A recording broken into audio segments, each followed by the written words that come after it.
The blood core laces are finally done, so check them out below. If you've been needing a pair for your Drifter 3s, your Bear Slayers, your Indy ones, any of your boots and shoes to match your blood core kilties, to match your blood core belt, to match your blood core everything. So now we got the blood core laces done and people have been hounding us to get these. So get them before they're gone, check them out below, get yourself some blood core laces. This behemoth has to be one of the most iconic shoes of all time, and it's hard to beat the instant recognition of that gigantic DC logo on the side. I begged my mom to get me a pair back in 2006. I begged her. This was the only shoe I wanted when I was growing up. They were so puffy, so big, so sick. But over the years, it kind of went from that shoe that everyone wanted to that shoe that I wouldn't touch with a 10-foot pole. Ew.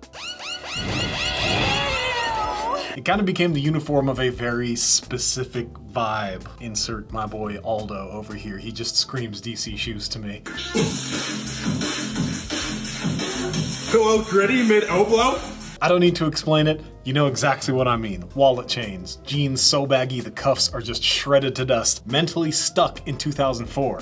Might just throw on the Cookie Monster flat brim for good measure. But what's nuts is that these are back in style. And I mean really back in style, really trendy. This is in the top 3 highest selling shoes at Zumiez all of last year, which is a lot of shoes sold. So I was skating up at the University of Utah like 6 months ago and I ran into a group of like 12 to 15 year olds and 4 out of 5 of them were wearing Cork Graphiks. And that blew my mind. I was like, what year is it? Have I gone back to 8th grade? But what's crazy is every single person buying this shoe is using it wrong. This is not a skate shoe. But to be honest, it's a pretty subpar shoe as a whole. My whole life, I thought this was just another big puffy DC skate shoe. Zumiez even has it on their website as the skate shoe. You go to skate shoe, that's the #1 thing right there is the DC Cork Graphic. So I'm going to go through the 4 big reasons why me and every single person is wrong about this shoe. So the brand is DC Shoes, the style is the Cork Graphic, and it weighs 15 ounces, which is surprisingly light for this puffy shoe, especially because this monster is a size 13. Shout out to the homie Holland who I had skating this for me.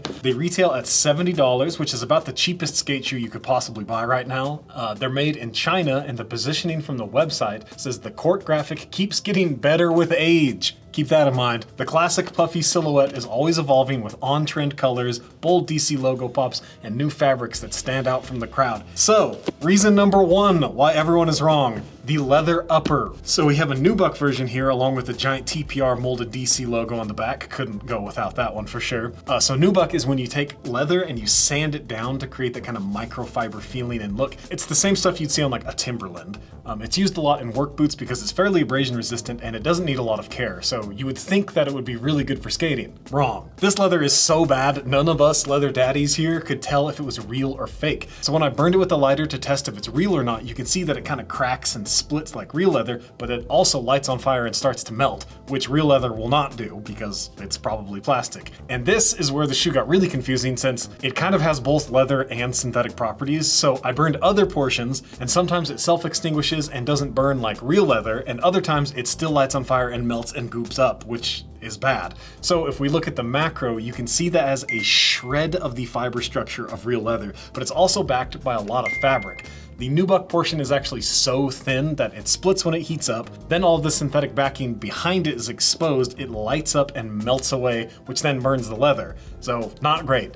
I thought it was fake leather at first. We all thought it was fake leather at first, and we had to do all that digging to make sure it was real, which is a pretty bad sign. And if we put it on the Martindale abrasion test that simulates real world wear and tear to the extreme, it fails at 537 strokes, which is pretty low. 500 ollies would be like a week of skating if you only did ollies. But that's not even the worst part yet. So reason #2 is the lasting board. So what a lasting board does is when you're making the shoe, you build the upper around the last and then you sew the upper to this lasting board before you put the outsole on. And if you take the insole out, you can see that there's no Strobel stitch holding this terrible piece of fabric lasting board to the upper, which is a really bad sign. So this upper is just tucked under this really flimsy piece of paper. I'm already pulling it out right there. So that's gonna disintegrate and rip and probably just delaminate really quick. I can bet I can just tear it out with my hands, which I can. And that leads us to reason #3, because on the website, it says it has a sculpted EVA midsole, which would be amazing at this price point. I think the cheapest shoe with an EVA midsole we have seen is $85,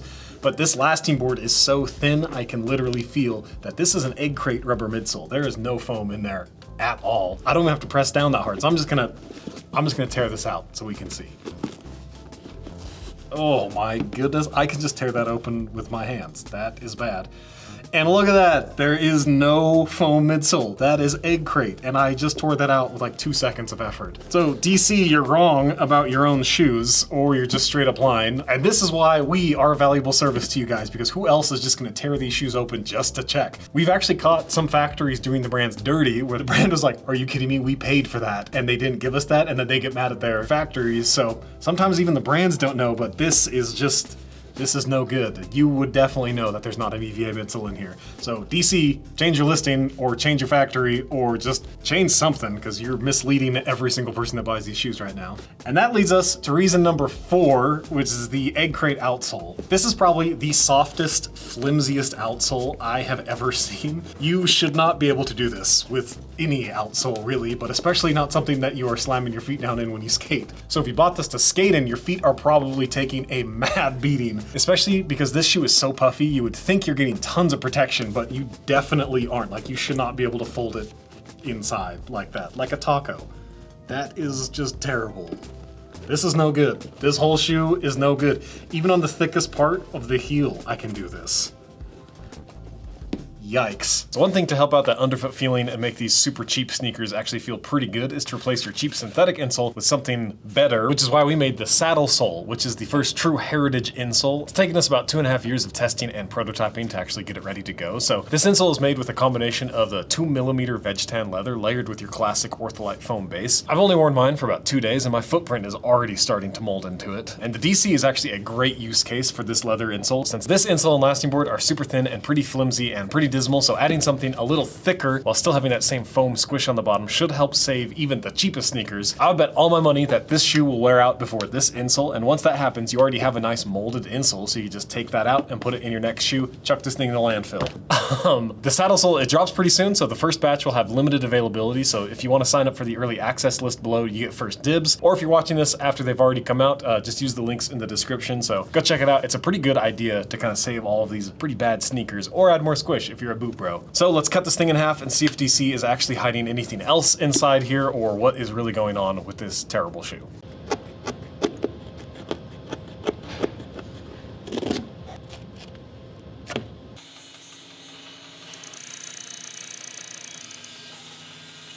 So we got it cut in half. Make sure to like and subscribe. It's the best things you can do to support us when we're buying, $500 worth of shoes every single week and then tearing them apart and potentially making some people that I know that work at DC very unhappy with me. But, we've kind of dug ourselves into a corner, and you're kind of digging yourselves into a corner too, DC. So sorry to everyone that I personally know that works at DC for this video, but what are you gonna do? Let's see what's inside.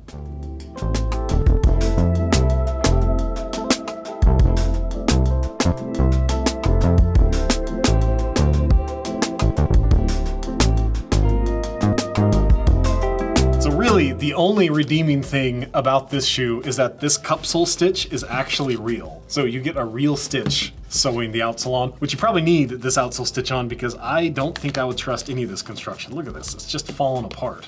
Like it's already ripping. Look how easy that rips. Oh.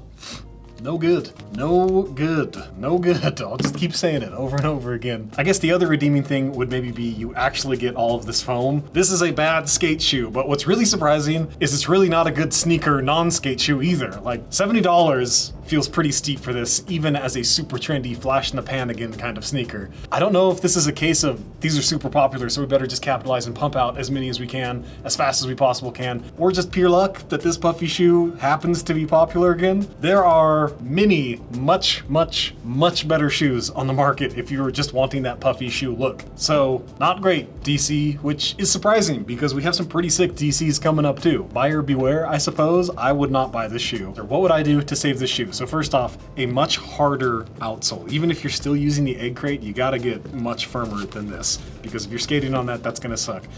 If you do use an Eggcrate outsole, you probably want a much firmer lasting board and then a small piece of pour-on foam above it, and then, a better insole, better leather upper, and then you'd have it. You could probably do all of that for under $100, but if you really want to make this sick, you should do the full-length EVA foam midsole because then this would just be like a good version of a puffy dunk. So there's how I'd fix the shoe. I would avoid this specific shoe unless you really want that puffy look and you want a shoe that you're only gonna wear for a month because it's probably gonna fall apart. Anyways, let me know what other shoes we should cut and what other shoes that have misconceptions that have fooled me and pretty much everyone else for their entire life. I would avoid this shoe completely. I would see the shoe and skip it. So, sorry DC. Sorry Zoomies, potentially, for advertising it as a skate shoe.